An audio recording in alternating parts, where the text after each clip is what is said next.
पला क्या है? दोस्तों, माइकोराइजा दो शब्दों से मिलकर बना है।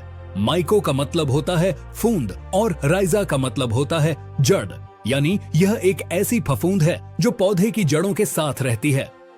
लेकिन घबराइए नहीं, फफूंद का नाम सुनकर डरिए मत। हर फफूंद दुश्मन नहीं होती। हमारे खेतों में दो तरह की फफूंद होती हैं। एक वो जो बीमारी फैलाती हैं, जैसे जड़ गलन या उकठा रोग, और दूसरी वो जो पौधे की दोस्त होती हैं, जिन्हें हम मित्र फफूंद कहते हैं। माइकोराइजा किसान का सबसे बड़ा मित्र है।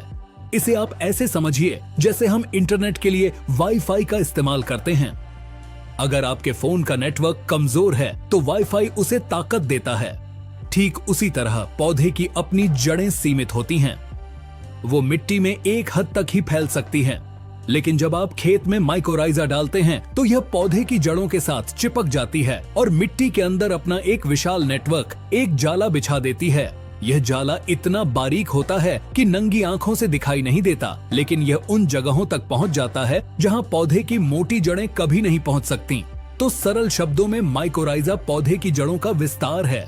यह पौधे के लिए एक डिलीवरी बॉय का काम करता है, जो दूर दूर से पोषक तत्व लाकर पौधे के मुंह तक पहुंचाता है। अब थोड़ा तकनीकी गहराई में चलते हैं ताकि आप समझ सकें कि कंपनी वाले आपको क्या बेच रहे हैं। अक्सर आपने पैकेट पर लिखा देखा होगा VAM। इसका क्या मतलब है? VAM का पूरा नाम है वेसिकुलर अर्बस्कुलर माइकोराइजा। यह नाम थोड़ा कठिन है, लेकिन इसका काम बहुत जादुई है। इसे 3 हिस्सों में समझते हैं। पहला है जुड़ाव। जब आप माइकोराइजा को मिट्टी में डालते हैं तो इसके बीजाणु सक्रिय हो जाते हैं और पौधे की जड़ों के अंदर घुस जाते हैं।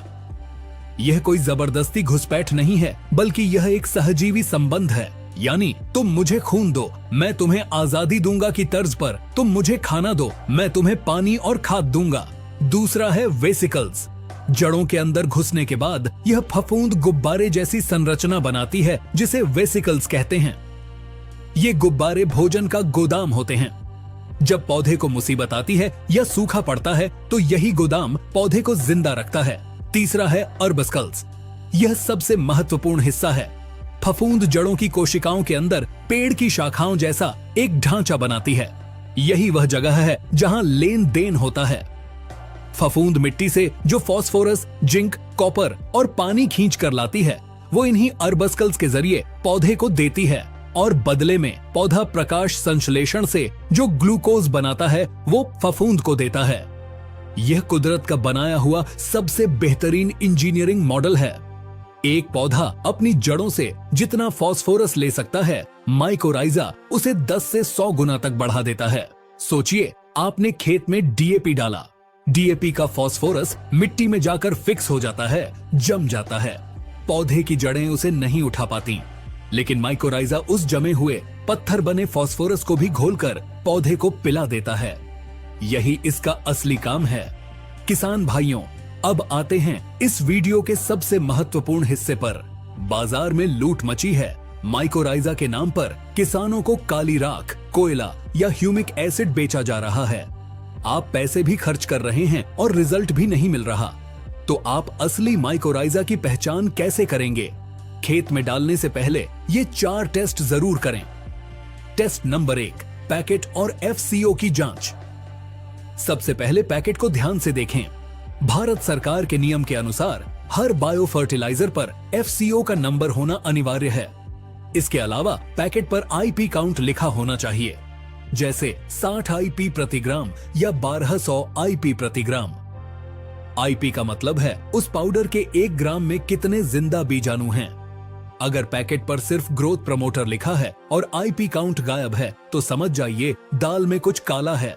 टेस्ट नंबर 2, पानी का गिलास टेस्ट। यह टेस्ट आप घर पर 1 मिनट में कर सकते हैं। एक कांच का पारदर्शी गिलास लें और उसे साफ पानी से भर लें। अब उसमें 1 चम्मच माइकोराइजा पाउडर या दाने डालें। परिणाम देखें। अगर वो असली है तो वो पानी में धीरे धीरे घुलेगा। जो कैरियर मटेरियल है, जैसे बेंटोनाइट मिट्टी या रेत, वो नीचे बैठ जाएगा। पानी का रंग बहुत ज्यादा गहरा काला या स्याही जैसा नहीं होगा। वो मटमैला या हल्का भूरा हो सकता है। लेकिन अगर वो नकली है तो पानी में डालते ही पूरा पानी जेट ब्लैक यानी बिल्कुल स्याही जैसा काला हो जाएगा और आर पार कुछ न दिखे तो सावधान हो जाइए। यह माइकोराइजा नहीं है, यह या तो कोयले का पाउडर है या फिर सस्ता ह्यूमिक एसिड है जिस पर केमिकल कोटिंग की गई है। असली माइकोराइजा कभी भी पानी को पेंट की तरह काला नहीं करता। टेस्ट नंबर 3, खुशबू। असली माइकोराइजा एक जैविक उत्पाद है, इसे हाथ में लेकर सूंघें। असली माइकोराइजा में से मिट्टी जैसी सौंधी खुशबू आएगी या फिर कोई गंध नहीं आएगी, लेकिन अगर नकली है तो उसमें से केमिकल जैसी, दवा जैसी या बहुत अजीब सी तेज बदबू आए तो समझ लीजिए इसमें केमिकल मिलाया गया है ताकि आपको जल्दी रिजल्ट दिखे, लेकिन यह असली फफूंद नहीं है। टेस्ट नंबर 4, जड़ों का विकास। यह सबसे सटीक प्रमाण है। अगर आपने खेत के एक हिस्से में असली माइकोराइजा डाला है और दूसरे में नहीं, तो 30-35 दिन बाद दोनों जगह से एक एक पौधा उखाड़ें। उनकी जड़ों को पानी से धोएं। जिस पौधे में असली माइकोराइजा होगा उसकी जड़ें बहुत घनी होंगी, जड़ों का गुच्छा बहुत ज्यादा होगा और जड़ें लंबी होंगी। नकली वाले में जड़ें सामान्य रहेंगी। असली माल मिल गया। अब इसे डालने का सही तरीका क्या है, क्योंकि गलत तरीके से डाला तो असली माल भी काम नहीं करेगा।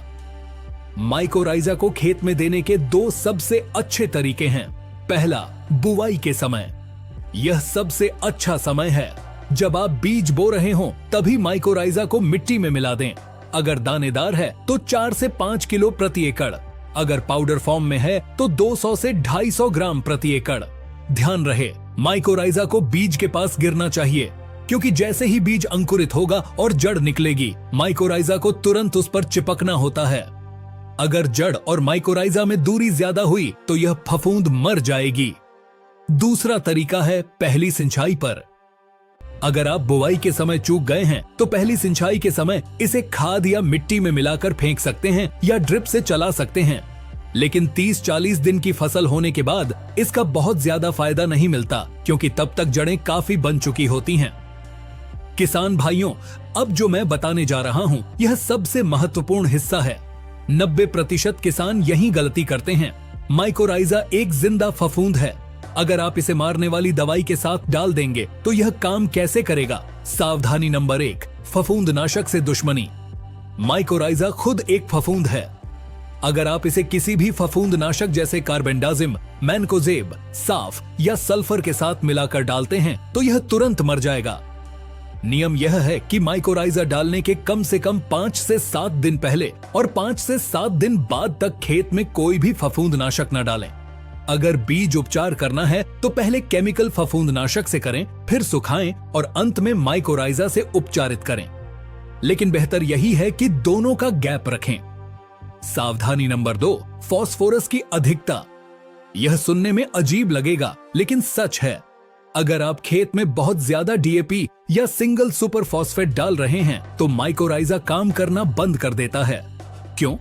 क्योंकि जब पौधे को मिट्टी में आसानी से ढेर सारा फास्फोरस मिल जाता है तो पौधा माइकोराइजा को सिग्नल भेजता है कि मुझे तुम्हारी जरूरत नहीं है। इसीलिए अगर आप माइकोराइजा डाल रहे हैं तो आप अपनी डीएपी की मात्रा को 20-25% कम कर सकते हैं। इससे आपका पैसा भी बचेगा और रिजल्ट भी अच्छा आएगा।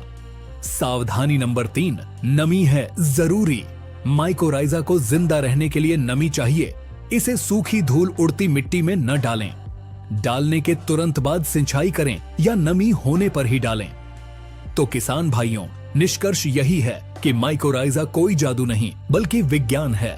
यह जड़ों का सबसे अच्छा साथी है। यह सूखे से बचाता है, फास्फोरस और जिंक की उपलब्धता बढ़ाता है और जमीन को सुधारता है। बाजार में नकली उत्पादों से बचें।